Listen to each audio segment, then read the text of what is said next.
Olá, tudo bem com vocês? Espero que todos estejam bem, todos estejam na paz do Senhor e se cuidando, né? Que nessa quarentena a gente tem que se cuidar mesmo, porque a doença, o Covid tá aí, né, por todo local e a gente tem que estar fazendo o que realmente é necessário para que nós não venhamos a nos infectar por ele, né? E, bem, o vídeo de hoje vem falando um pouco, fazendo uma retrospectiva do que a gente viu, né, em aulas anteriores. O que é que nós iremos fazer hoje? Nós iremos resolver as questões que foram passadas por mim anteriormente. Né? Foram lecionadas 3 aulas e dentre essas 3 aulas foram passadas 3 atividades, né? E cada atividade estava relacionada a um capítulo em específico.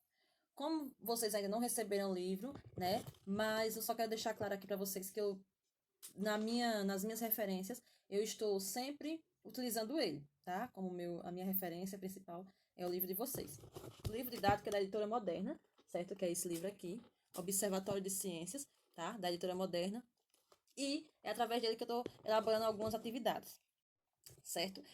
No capítulo 5, se não me engano, que é falando sobre o ar, eu fiz uma modificação também, fiz uma pesquisa e coloquei outras questões também. Não utilizei todas as questões, mas o meu livro, o meu livro de apoio é o livro de vocês, tá certo? Então vamos começar a resolução das atividades. Bem, eu vou ser bem breve, tá?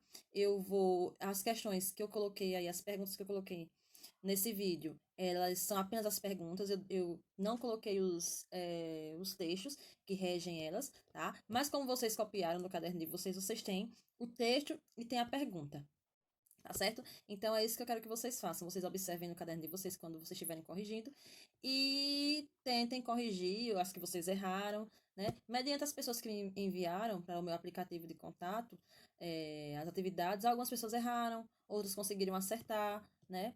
E quem teve dúvida me perguntou e eu respondi, né? E é isso, tá? Qualquer dúvida que vocês tiverem acerca também de alguma questão que vocês acham que não está de acordo as respostas, vocês podem também entrar em contato comigo para a gente conversar sobre essa questão, tá certo? A questão que vocês tiveram dificuldade, tá bom? O que é que eu vou fazer? Eu vou desaparecer aqui, né, da imagem e vamos ficar apenas com os slides das questões, tá certo? Qualquer coisa eu dou uma aparecidinha novamente, mas vocês vão ouvir apenas a minha voz, tá certo? Então, vamos iniciar? Deixa eu fechar aqui e vamos iniciar, tá certo? Bem, como vocês viram no slide anterior, nós vamos resolver as questões do capítulo 4, 5 e 6. O capítulo 4, que vocês estudaram, fala sobre a camada de ozônio, né? Há o vídeo aí no meu canal, né? Explicando. Quem tiver dúvida, dê uma assistidazinha novamente, ele não é longo, tá? E vocês podem tirar dúvidas assistindo o vídeo ou me perguntando. Em relação às perguntas, como eu falei para vocês, eu coloquei apenas a pergunta, não coloquei os enunciados ou os textos, né, que regem as perguntas. Eu coloquei apenas a pergunta mesmo para a gente se restringir um pouco e não ser um vídeo e o vídeo não ficar tão longo, tá bom? Mas vamos lá.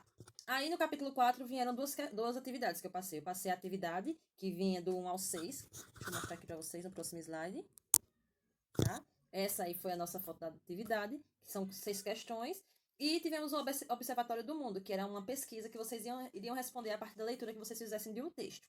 Vamos responder primeiro essas perguntas aqui das atividades, tá? Então, aí estão aí as 6 atividades, ou as 6 questões, e vamos apenas para o enunciado da questão.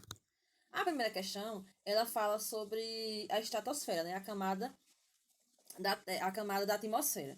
Então, ele vem com um texto, né, falando sobre a radiação ultravioleta, que fica na mesosfera, mas, diante disso, vem a seguinte pergunta: o que justifica a redução de radiação na estratosfera? A resposta está aí, como está descrito aí no texto.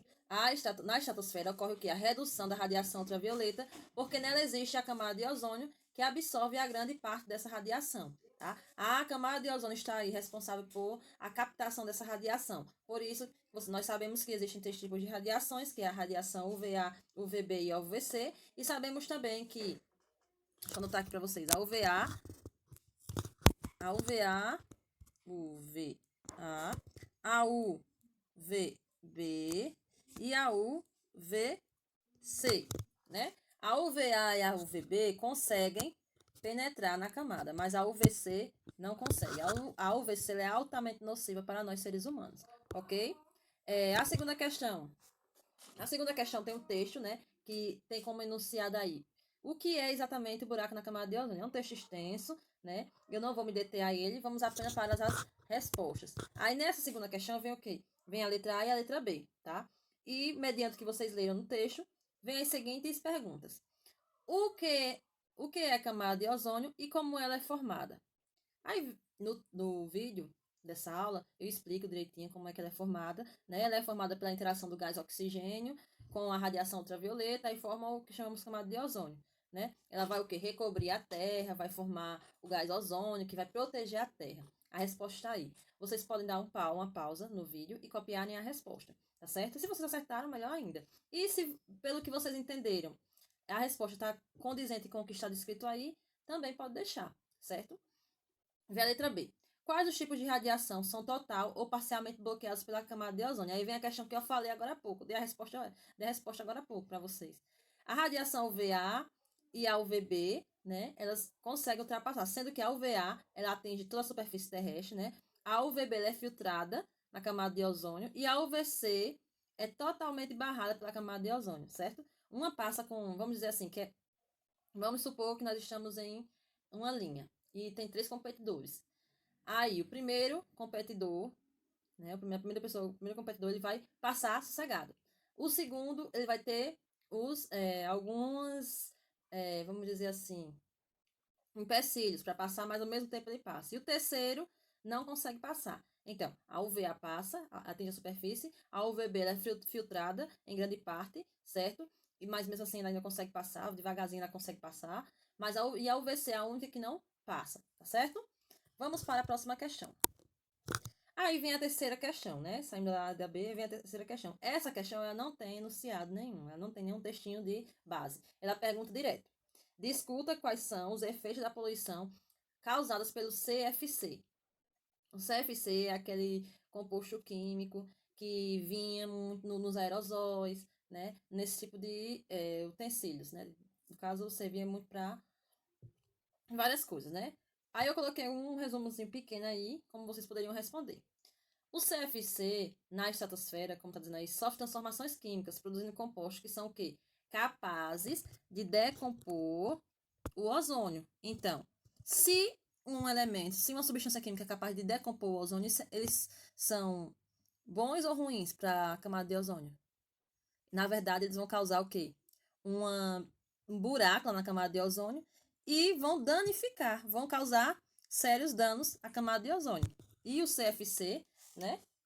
O CFC, será que alguém lembra como é o nome do CFC? Será que alguém lembra? Vou falar, né, que não tem como ninguém responder, tá? O CFC, ele é vamos dizer, uma diminuição de um óxido chamado de clorofluorcarbono.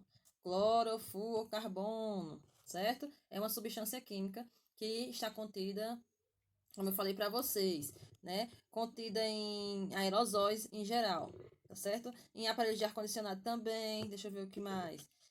Na geladeira, eu acho que na bateria da geladeira também, certo? Eu dou alguns exemplos lá no vídeo, na videoaula, tá? Aí vamos para a quarta questão.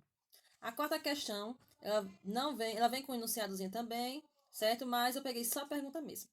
Aí o que é que vem dizendo? Ela vem falando sobre a proibição do CFC, né? Segundo alguns especialistas, o texto é o seguinte: apesar da proibição de uso de CFC, segundo especialistas, a regeneração da camada de ozônio não é esperada antes de 2050.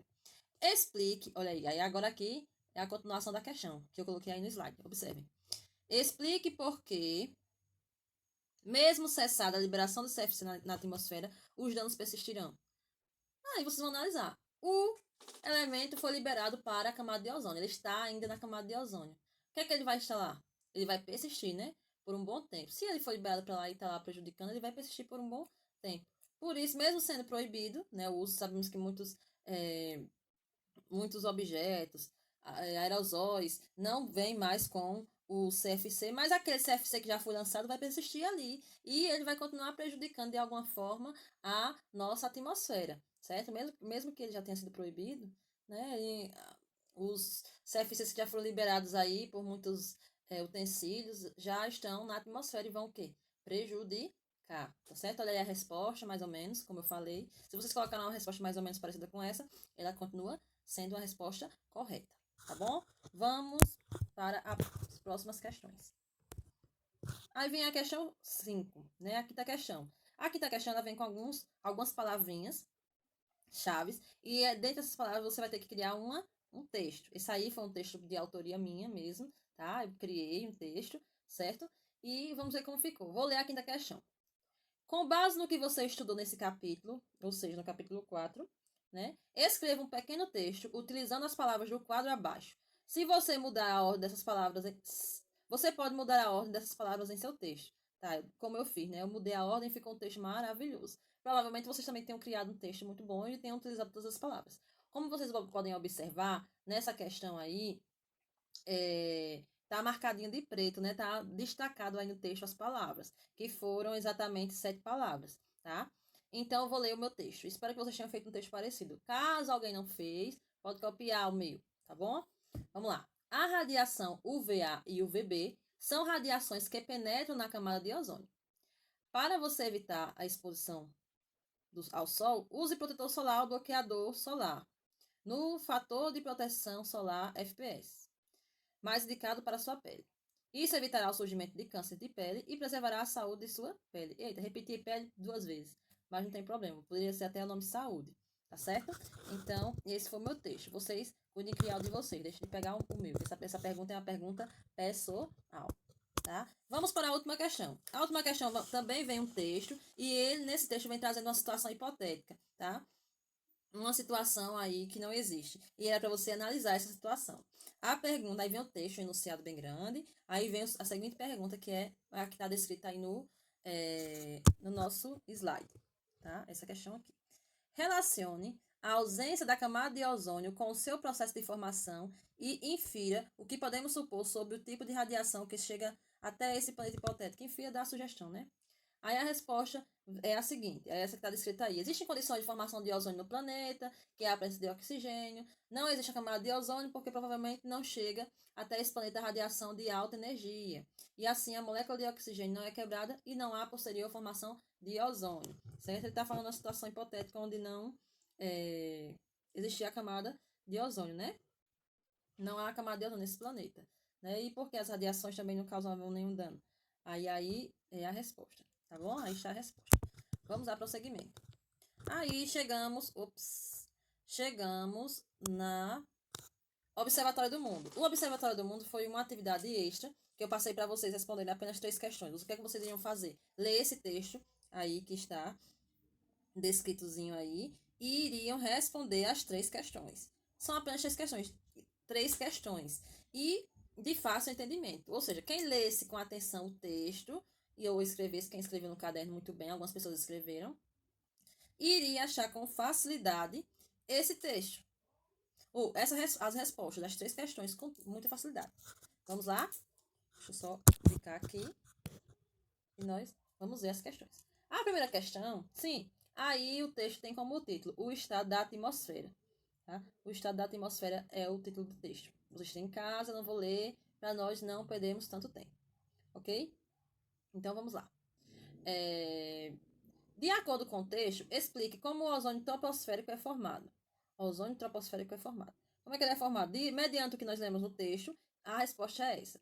O ozônio troposférico é produzido fotoquimicamente pela ação da radiação solar sobre os óxidos de nitrogênio e compostos orgânicos voláteis. São aqueles compostos orgânicos que têm uma facilidade de junção um com o outro. Tá? E isso está descrito no texto. Segunda questão. Descreva alguns efeitos prejudiciais do ozônio troposférico para os seres vivos. Deixa eu só mudar aqui a cor do meu marcador. Pronto. Então, vamos lá. Olha aqui a segunda questão, né? Descreva, certo. Então, a resposta seria essa. Está no texto também. O ozônio troposférico é tóxico em altas concentrações, prejudicando os seres vivos. No ser humano, causa irritações nos olhos e problemas respiratórios, certo? Toda essa resposta está no texto. Super fácil de responder. Aí vamos para a terceira e última questão desse observatório. Terceira questão. Diferencia a camada de ozônio troposférica, citada no texto, da camada de ozônio estratosférica. Aí está a diferença. A camada de ozônio estratosférica, que absorve as radiações ultravioleta, é produzida pela ação das radiações sobre o oxigênio, né? A gente sabe que a formação do ozônio, do gás ozônio, é oxigênio com as radiações ultravioleta. Aí, a camada de ozônio troposférica é produzida pela radiação solar sobre os óxidos de nitrogênio e de compostos orgânicos e voláteis, e é prejudicial aos seres vivos. Olha a diferença aí.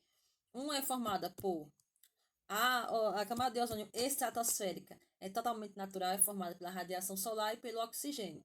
Já a radiação, ou melhor, a camada de ozônio troposférica, ela é produzida pelos óxidos de nitrogênio, né, compostos orgânicos, e eles juntos vão formar a camada de ozônio troposférica, que vai ser prejudicial aos seres vivos, ok? Certo? Espero que vocês tenham conseguido, né, responder essas questões e que não tenham tido tanta dificuldade, tá bom? Então, vamos a prosseguimento. Aí, nós vamos para o capítulo 5, certo? Capítulo 5, Capítulo 5, né?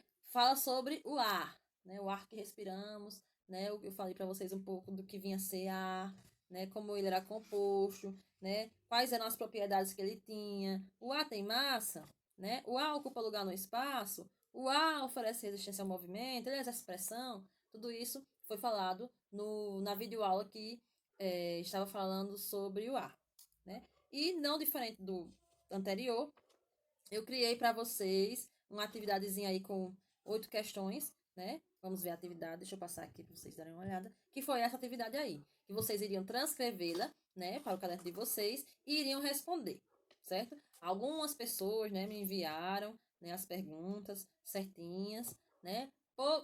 Dessa vez, muita gente não teve dificuldade. Pelo menos as pessoas que me enviaram, eu não vi que tiveram dificuldade, né? Poucas pessoas me perguntaram sobre alguma questão, uma questão ou outra, mas eu achei que foi bem tranquila a resolução dessa atividade, no caso com vocês, né? Então, vamos para ela. Aí, a primeira pergunta é a seguinte: qual é a propriedade do ar que faz o pneu ficar estufado depois de ser calibrado? Quem mexe com pneu, quem tem moto, carro, sabe exatamente, bicicleta também, sabe exatamente como acontece isso, né? Pneu fura, a gente tem que levar no mecânico, levar em uma oficina, depois eles tiram, depois eles começam a encher o pneu, né? E ele vai ficar calibrado. Aí o pessoal diz, não, calibrou, que é uma quantidade específica, né? Então, a resposta seria essa. O ar tem massa, o ar tem a massa, aqui, o ar tem a massa que preenche o pneu, comprovando que ele tem massa, né? Que ele tem massa, tá certo? Aí vinha a segunda questão, que dizia o seguinte: classifique as afirmações a seguir em verdadeiras ou falsas e em seguida reescreva em seu caderno as alternativas que considerar falsa, corrigindo-as. Vamos ver. No caso, a letra A, né? A letra B, aqui, letra a letra B e a letra C eram o quê? Falsas. Apenas a letra D e a letra E eram verdadeiras. Então, vocês teriam que justificar porque elas eram falsas, colocando a resposta correta, né? Aí, vamos lá. Primeira, letra A. O gás oxigênio é o gás mais abundante do ar? Mais abundante do ar? Não. Porque o ar é formado por vários gases, né? Vários gases. E o oxigênio não é um dos mais abundantes. Se vocês lembrarem do meu primeiro do slide que eu coloquei lá da nossa aula sobre o ar, não sei se eu coloquei para vocês uma imagem, mas a quantidade que tem de gás nitrogênio, contém uma quantidade bem maior do que o oxigênio. Mas aí não. Olhem o raciocínio. O gás oxigênio, deixa eu marcar para vocês. O gás oxigênio é o gás mais abundante do ar. Não, o gás mais abundante do ar é o nitrogênio. O gás nitrogênio, tá? O gás oxigênio, ele é o mais abundante no ar. Olha a diferença. Do ar é a formação do gás. E no ar é o que está disposto na atmosfera. Então, a resposta seria correta se ao invés de ter do ar, tivesse no ar, ok? Letra B. A pressão exercida pelo ar se deve à ação da gravidade. Não. A pressão exercida pelo ar se deve à agitação de partículas, certo? Do ar, em um espaço menor. Não à ação da gravidade. A ação da gravidade não tem nada a ver em relação à pressão exercida pelo ar, ok? Vamos para a letra C. A letra C diz o seguinte: o ar possui massa, mas essa massa é tão pequena, né? Essa massa é tão pequena que não gera nenhum impacto nos seres vivos. É verdade? Não é verdade, né? Na verdade, a massa de ar, ela não é pequena. E sim, gera impactos nos seres vivos, certo? Se ela é falsa, ok? E, para finalizarmos, nessa partezinha aí, a letra D e a letra E eram corretas. Quem colocou assim acertou, certo? Então, vamos ver. O que é que diz a letra D? Alguns gases que podem conferir certo odor ao ar. Alguns gases podem conferir certo odor ao ar. Nesse caso, o ar está poluído, certo? Se alguém, por exemplo, a gente passa num lugar que tem fumaça. Aí o que é que a gente sente? Cheiro de lavanda? Não, né? A gente sente fedor de fumaça. Então, essa assertiva estaria correta, verdadeira, né? Verdadeira. E a letra E. O ar, como é um composto no estado gasoso, não tem forma definida. Não tem forma definida. Então, significa dizer o quê? Que ele não tem uma forma específica, né? Ele não tem uma forma definida. Ele está disposto em todo o ambiente, ok? Então, vamos dar continuidade às próximas questões. Vamos para a terceira questão. Deixa eu colocar aqui. Terceira questão. Explique qual é a importância dos micro-organismos capazes de converter o gás nitrogênio presente no ar em outras substâncias. Aí a gente vai falar sobre a questão das bactérias, né? Que podem estar relacionada à formação do nitrogênio, que no caso das relações que está relacionado com as plantas, né? Porque ela absorve o nitrogênio e libera gás oxigênio, as bactérias também, né? Então vamos ler a resposta. Todos os seres vivos precisam de nitrogênio, porém, somente algumas bactérias conseguem transformar o nitrogênio do ar em uma forma que pode ser utilizada por demais seres vivos. Essas bactérias podem disponibilizar o nitrogênio que chamarão para as plantas, que transformarão para as plantas e esse nitrogênio convertido pode ser passado ao longo da cadeia alimentar. Ou seja, as plantas elas vão formar o quê? O nitrogênio vai estar contido nas plantas e elas podem ser transmitidas, não, vamos dizer assim, vão passar, né, a questão da energia, né, das substâncias a partir do momento que nós nos alimentamos de um determinado alimento, né? Ela está relacionada com isso, tá bom? Então, a resposta seria essa. Vamos para a quarta questão. Quando cobrimos completamente um recipiente com uma vela acesa, a chama se apaga. Discuta por que isso ocorre considerando os gases que compõem o ar. Aí a resposta seria qual? Espero que vocês já tenham feito essa experiência em casa, né? Essa experiência é uma experiência bem práticazinha, né? E muita gente faz. E vamos observar qual é a resposta. A vela se apaga porque no interior do copo acaba o gás oxigênio usado na combustão, né? Está relacionado com o gás oxigênio na combustão. Então, quando aquele gás oxigênio é todo consumido ali, o que é que vai acontecer? A velinha vai se apagar. Quinta questão. É comum relacionar a poluição a substâncias produzidas pelas indústrias, porém, ela ocorre por outros processos que não estão ligados a atividades humanas. Aí pesquise um exemplo e o apresente, explicando como atua e quais os poluentes se inserem na atmosfera. Eu fiz um pequeno. Coloquei só umas duas palavrinhas aí, porque é do que eu fiz. E deu uma resposta mais pessoal, essa quinta questão. Então, se você falou dos gases liberados pelos vulcões ou metano liberado pela digestão de bovinos, está certo. Se você citou um ou outro, está certo. Se você citou outro que também está relacionado com a liberação, né, a liberação de substâncias que podem poluir, também está certo, ok? Vamos para a próxima. Sexta questão. O que é ar rarefeito? Dê exemplo de como ele atua na atmosfera. Certo. O ar rarefeito, essa pergunta eu coloquei para vocês darem uma pesquisadazinha mesmo no Google, né? Para saber o que realmente é, dar uma pesquisada. Então, mediante o meu entendimento, eu coloquei. Significa uma atmosfera tênue, ou seja, uma atmosfera seja que tenha baixa pressão atmosférica e uma pouca concentração de variedades de gases. Na verdade, ele vai ser a quantidade de gases que formam o ar em o mesmo volume, e esse volume vai ser bem menor, vai ser um ar comprimido. É como se fosse um ar comprimido. O ar rarefeito é um ar comprimido. Que, apesar, ele vai ter o quê? Uma pressão atmosférica baixa, mas um volume, ou melhor, uma pressão atmosférica alta e um volume menor. Tá? Sétima questão. Como surgem as chuvas ácidas? As chuvas ácidas, elas são aquelas chuvas que ficam danificando monumentos, né? Que é causada também pelos gases, por alguns gases que fazem a composição dela. Mas aqui, ó, é formada a partir da queima de combustíveis fósseis, como carvão, mineral e petróleo, tá? Através do alto consumo desses combustíveis fósseis, pode haver o que? A formação das chuvas ácidas, certo? A formação das chuvas ácidas, elas são provenientes desses elementos químicos. Na verdade, de ácidos, né? Que é o composto de enxofre de nitrogênio que reage com a água e através de uma composição, de transformação química, ela vai se transformar em chuvas ácidas, ok?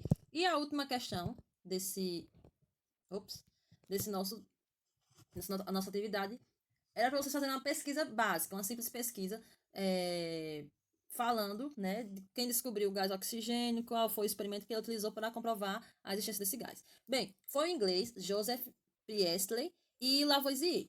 Só que Lavoisier finalizou os estudos, mas quem começou foi o inglês Joseph Priestley. Né? O que foi que ele fez? Ele aqueceu um composto químico e percebeu que houve uma liberação de um gás que tornava a chama da vela muito mais intensa. Então, através de vários outros experimentos, eles conseguiram comprovar que a existência desse gás, que é essencial à vida, que é o gás oxigênio. Tá bom, pessoas?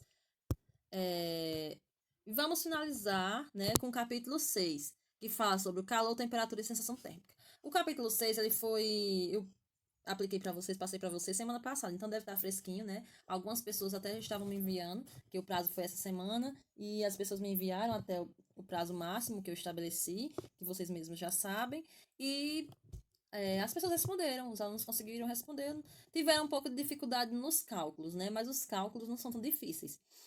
Vou explicar para vocês aqui as questões que nós fizemos. Vamos lá? A atividade eu passei foi essa imagem, como vocês estão vendo, que na verdade foram 8 questões, certo? Essas 8 questões que vinham com letra A, letra D, alguma, ou melhor, só a sétima no caso, né? E vocês teriam que responder. Nesse caso, eu não coloquei as perguntas, tá bom? Eu não copiei as perguntas nos slides. Então, eu vou colocar só as respostas, né, para vocês e vou lê-las, tá? E vocês copiaram no caderno de vocês ou salvaram a foto no telefone de vocês. Então, vocês acompanhem com essa foto, né? Ou se vocês copiaram no caderno, melhor ainda. Algumas pessoas me enviaram as perguntas e as respostas. Então, beleza. Vamos à primeira questão. Eu vou ler rapidamente para vocês não ficarem se perdendo. Tá? Então, inclusive, eu tô colocando até no slide aqui. Sim, eu vou disponibilizar na descrição do vídeo, né? Vou ver se eu consigo disponibilizar esse slide, tá bom? Para vocês. Se eu não conseguir disponibilizar no vídeo, eu vou tentar mandar no nosso grupo de contato, tá certo? Mas não sei se vai dar certo, mas eu vou tentar fazer isso. Bem, essa atividade, a primeira questão diz assim. Na expressão está muito calor, bastante utilizado no cotidiano, o termo calor é empregado com significado diferente do que é atribuído a ele no contexto científico. Aí a pergunta seria essa. Explique o que é calor e reescreva essa expressão em seu caderno de modo a torná-la cientificamente precisa. Então, o que é o calor? O calor é a transferência de uma energia de um corpo para o outro. Pronto, é só isso. Temperatura é aquela questão de igualdade de temperaturas, mas o calor é a transferência de um calor, a transferência de uma energia térmica, né, de um corpo para o outro. Ou seja, essa energia sempre ocorre de um corpo com menor energia térmica, né, de menor temperatura, de maior temperatura, desculpa, de maior temperatura para um corpo com menos energia térmica. Deixa eu fazer aqui para vocês. De um corpo com maior temperatura, né, para um corpo de menor temperatura. Para quê? Para que eles venham a se igualar em relação à temperatura, certo? A temperatura se igualar. Vai haver a união dos dois e a temperatura vai se igualar, tá bom? Aí vem a segunda questão. Um forno no micro-ondas emite uma forma de radiação que aumenta a agitação das moléculas da água presente nos alimentos. Nesse caso, descreva o que ocorre com a temperatura da água e do alimento. Aí vem a explicação, né? A agitação das moléculas de água do alimento aumenta devido à energia das ondas eletromagnéticas emitidas pelo micro-ondas.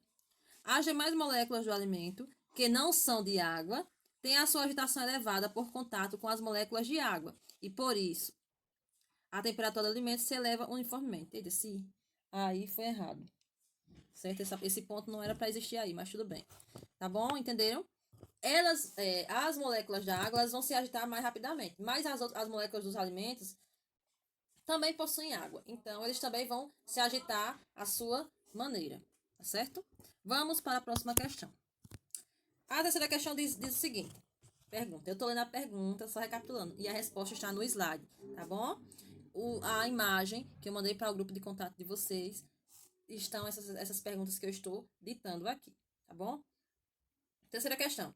Avalie a afirmativa a seguir e, se julgar necessário, corrija em seu caderno. Na verdade, foi necessário, né?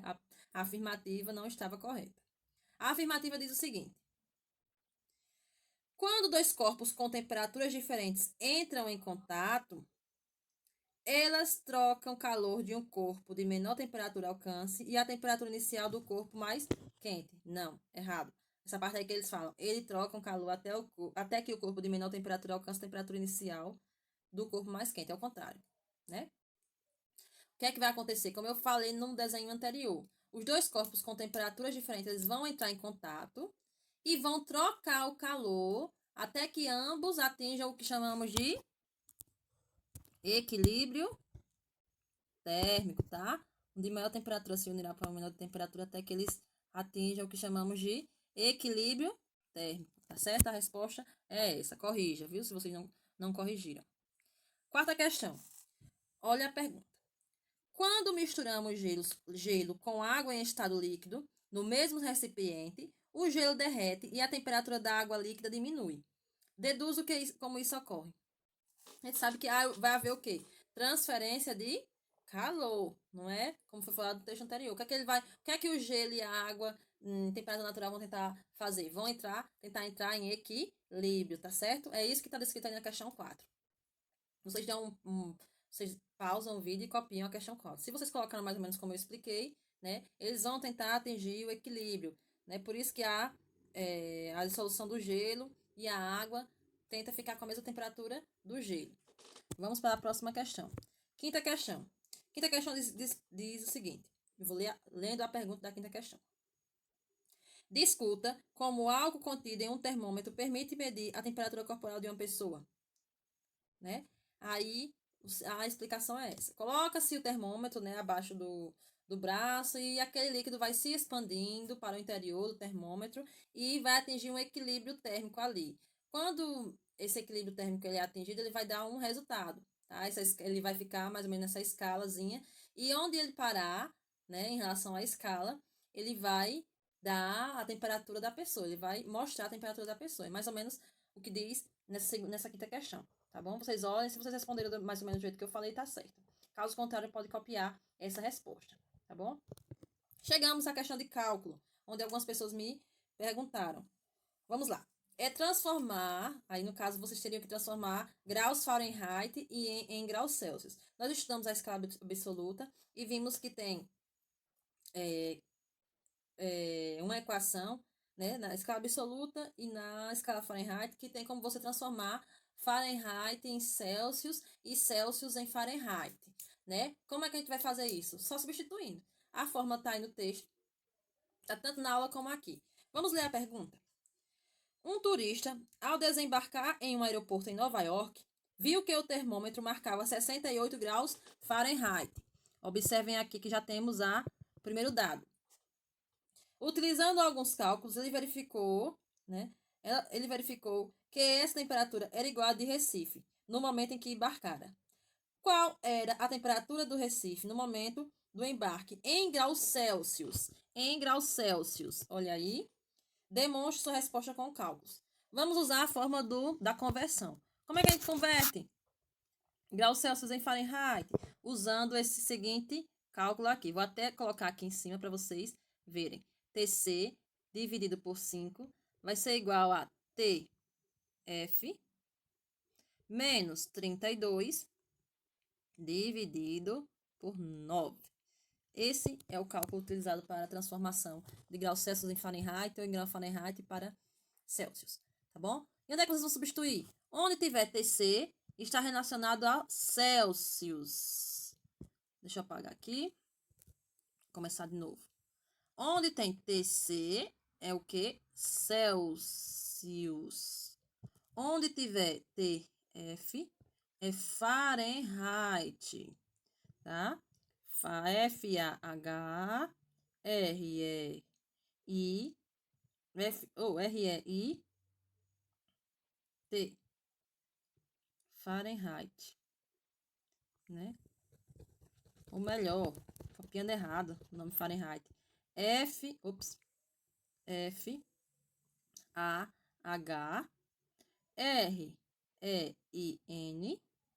fazer aqui embaixo. H-H Fahrenheit. Fahrenheit, mas é Fahrenheit. Ok? Fahrenheit. Eu vou fazer de novo para vocês não pensarem que eu não sei escrever o nome Fahrenheit. F-A-H-R-E-N-H-E-I-T.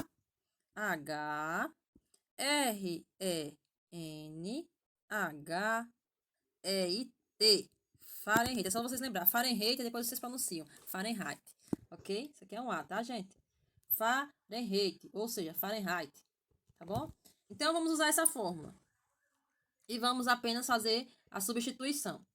TF, ou melhor, TC, dividido por 5, é igual a TF menos 32 dividido por 9. Esses números aqui são os números que os cientistas, os estudiosos utilizaram para que chegassem a um resultado, vamos dizer assim, um resultado preciso das equações, tá bom? Então, o que a gente vai fazer? Não é 68 Fahrenheit? Vamos colocar o 68 no lugar do TF. Deixa eu apagar aqui. No TF, tá? Olha ele aqui, ó, 68. Aí faz a divisão. Aqui é só matemática pura. Tem 68 menos 32 dá 36. 36. Aí depois faz o MC, divide, né? 36 dividido por 9 dá 4. Aí, o que acontece? Ou melhor, faz o MC, né, no caso. Aí depois você vai fazer a multiplicação e vai dar o quê? 20 graus Celsius, tá? Então, a resposta é 20 graus Celsius vai estar em Recife. Quem conseguiu responder? Ótimo. Vamos para a sétima questão.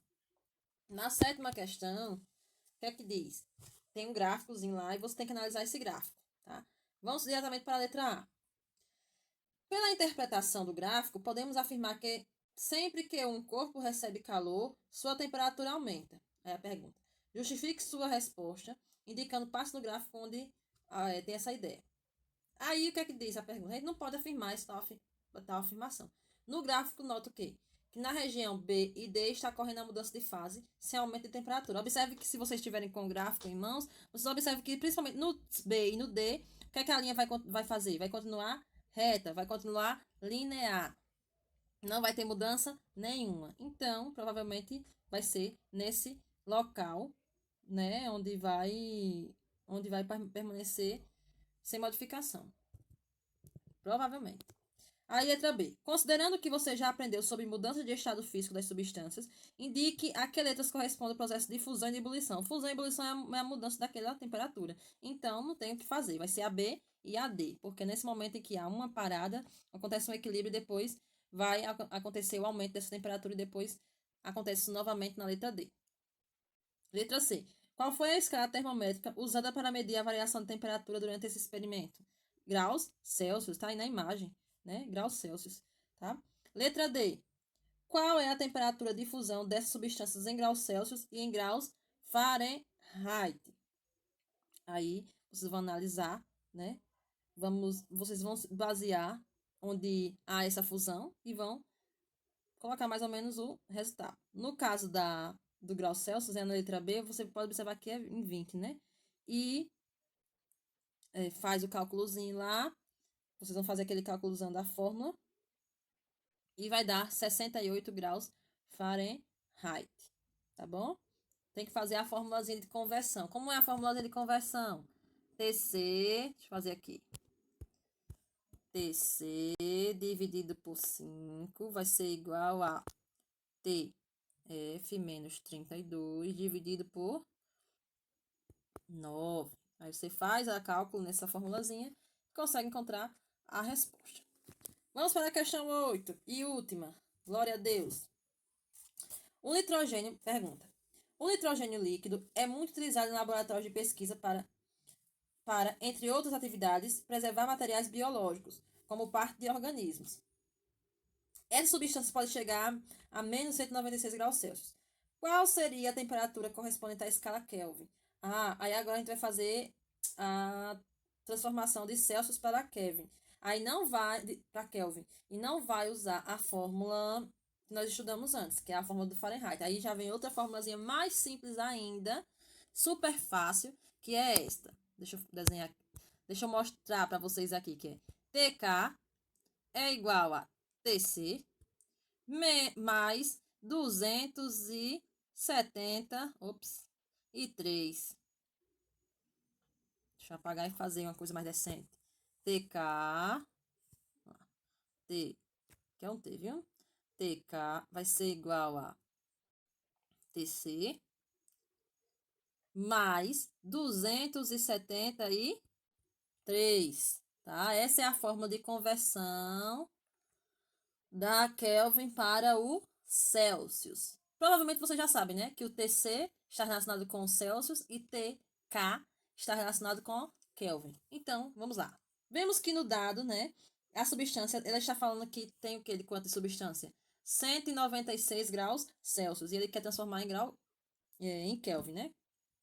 Só colocar, minha gente, só colocar nesta fórmulazinha maravilhosa, de linda, tá? Coloca nessa fórmula, olhem aqui, segunda etapa, menos 196 mais 273 e faz o quê? Matemática pura, que é só matemática. Então, o que é que você vai fazer? Vai fazer o joguinho de sinais e vai calcular essas questões aí. Vai dar quanto? 77 Kelvin. Então, a resposta seria o quê? 77 Kelvin é a temperatura correspondente, tá bom? Então, chegamos ao fim da nossa aula de resolução de questões. Minha gente, não tem dúvida, não tem bicho de sete cabeças, tá bom? É só vocês lerem e interpretarem as questões, tá certo?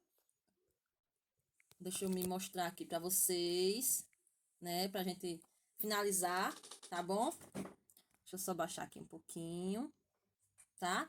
Obrigada, minha gente, pela participação de vocês, né? Se vocês tiverem alguma dúvida acerca de alguma questão que foi abordada aqui, vocês me falem, tá bom? Eu estou aqui para tirar as dúvidas que vocês tiverem e pedir para vocês que não deixem de fazer as atividades. As atividades, elas são muito importantes para vocês, né? Vocês não podem deixar de fazer elas, porque tá contando como participação em aula, tá contando como frequência, né? Também nós estamos colocando uma nota específica em relação a essas atividades realizadas. Então, é de extrema importância que vocês façam a atividade. Se tiverem dúvida, eu estou sempre à disposição de vocês para tirar qualquer dúvida que for, tá certo?